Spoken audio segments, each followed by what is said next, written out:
जिस लाइट को the abyss में मरने के लिए फेंका गया था, अब उसके पास है लेवल 9999 की ओपी मेड मे। लेकिन 3 साल में क्या बदला?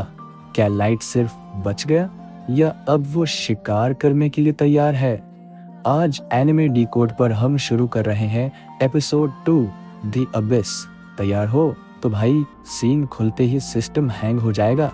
हम अबिस के सबसे नीचे वाले हिस्से में है और अपना लाइट अब मास्टर लाइट बन चुका है। उसने इन 3 सालों में गचा रोल कर करके एक पूरा शहर बसा दिया है। वो एक विशाल महल यानी कासल में चलता आ रहा है, नए बैडास कपड़ों में, और उसके दोनों तरफ भाई हंड्रेड्स ऑफ मेड्स लाइन में खड़ी होकर उसका स्वागत कर रही हैं। Thank you very much master. भाई जेलसी तो देखो, एक मेड बोलती है काश मैं उनके पैरों को सूंघ पाती। अरे देवा! और इन सब की हेडमेड कौन? अपनी मैं। ये सिर्फ महल नहीं है, लाइट ने पूरा शहर बना डाला है। बेकरी, हथियार की दुकान, सब कुछ। लाइट बोलता है 3 साल में पॉपुलेशन काफी बढ़ गई है, पूरा सिस्टम रिवाइज करना पड़ेगा। मतलब एफ रैंक मजदूर से सीधा सीईओ। अब लाइट की टीम में सिर्फ मैं नहीं है, उसने गचा से एक पूरी क्वार्टेट यानी 4 लोगों की टीम बना ली है, और सब के सब लेवल 9999। एक आओयुकी, जीनियस मॉन्स्टर टेमर, जो एक कैटगर्ल है जो डंजन के बाहर जाकर नक्शे यानी मैप्स बना रही है। एली, ऑल नोइंग विच, जो एक जादूगरनी है जो लाइट के ग्रैंड प्लान के लिए नया मैजिक डेवलप कर रही है। नजुना, एंसेस्ट्रल वैम्पायर नाइट, एकदम एनर्जेटिक वैम्पायर नाइट जो महल की पेट्रोलिंग कर रही है। और चौथा number Jack, iron blooded barricade, एक एसआर कार्ड वाला मस्कुलर बंदा जिसको लाइट अपना बड़ा भाई मानता है। अगले सीन में वो जैक के साथ ट्रेनिंग कर रहा है, जो पूरा टैंक है। बोलता है भाई अगर मैं आयरन ब्लडेड बैरिकेड ना होता तो ये पंच किसी और को जान से मार देता। अपना हीरो अब फुल तैयार है। अब आता है एपिसोड का सबसे फनी पार्ट। जो बाकी की नॉर्मल मेड्स हैं वो मे से जलती हैं। क्यों? क्योंकि मे ही हमेशा मास्टर लाइट के कमरे की सफाई करती है। तो ये 4-5 मेड्स मिलकर एक प्लान बनाती है। वो जाती है नजुना के पास, जो लेवल 9999 तो है पर दिमाग से एकदम भोली है। वो नजुना की झूठी तारीफ करती है, आप ही हमारी क्वीन हो, और उससे कहती है आपको लाइट सामा के बेडरूम की पेट्रोलिंग करनी चाहिए। नजुना जोश जोश में लाइट के कमरे पहुंच जाती है, पर वहां उसे मिलती है मे गुस्से में, तुम यहाँ क्या कर रही हो? नजुना बोलती है पेट्रोलिंग। तभी नजुना देखती है कि लाइट का बिस्तर यानी कि बेड पूरा बिखरा पड़ा है।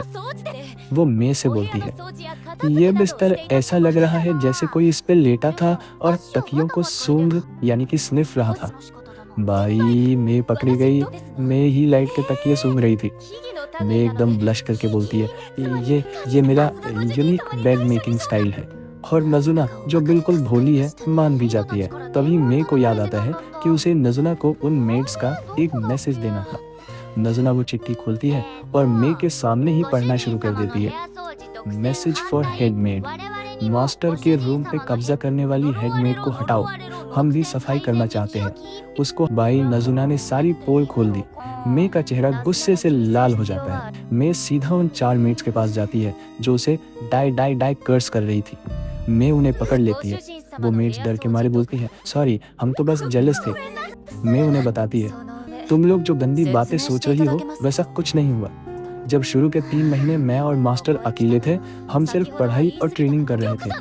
और फिर मैं उनकी सजा यानी कि पनिशमेंट डबल कर देती है, हॉलवे की सफाई, वो भी हाथ से। एपिसोड के एंड में लाइट अपनी तीनों ओपी लड़कियों नजुना, एली और आओकी से मिलता है। वहाँ एक टेम किया हुआ हेल हाउंड यानी कि मॉन्स्टर खड़ा होता है। उसे देखते ही लाइट को 3 साल पुराना धोखा याद आ जाता है और वो काम जाता है। और भाई जैसे ही तीनों लड़कियों ने देखा कि उनका मास्टर डर गया है, उनकी आंखें गुस्से से लाल हो जाती हैं। वो उस मॉन्स्टर को वहीं खत्म करने वाली होती है। मास्टर को डराने की हिम्मत कैसे हुई? लाइट उन्हें शांत करता है, रुको मैं ठीक हूँ। फिर लाइट सीरियस हो जाता है। मैं इसे खबर आई है, शिकार ने दाना चुग लिया है। नजुना एकदम excited, finally time to kick ass. Light बोलता है वक्त आ गया है, 3 साल से तैयार किया हुआ मेरा बदले का पहला कोर्स। और सीन कट होता है जमीन पर, द सिटी ऑफ वुल्व्स यानी कि भेड़ियों के शहर। और वहाँ हीरो की तरह एंट्री लेता है गाराउ, वही कमीना बीस्ट फोक जिसने 3 साल पहले लाइट के चेहरे पे पंजा मारा था। ये तो सिर्फ शुरुआत है, लाइट का पहला निशाना फिक्स हो चुका है, गाराउ। अगले एपिसोड में हम डिकोड करेंगे कि ये लेवल 9999 की टीम उस भेड़िए का क्या हाल करती है। ये एक्सप्लेनेशन तुम्हारे काम आई? लाइक बटन दबा दो, अपने उस दोस्त को शेयर करो जिसको ऐसी ओपी रिवेंज स्टोरीज पसंद है। और अगर अगला एपिसोड मिस नहीं करना है, अभी सब्सक्राइब करो। मिलते हैं अगला एपिसोड में।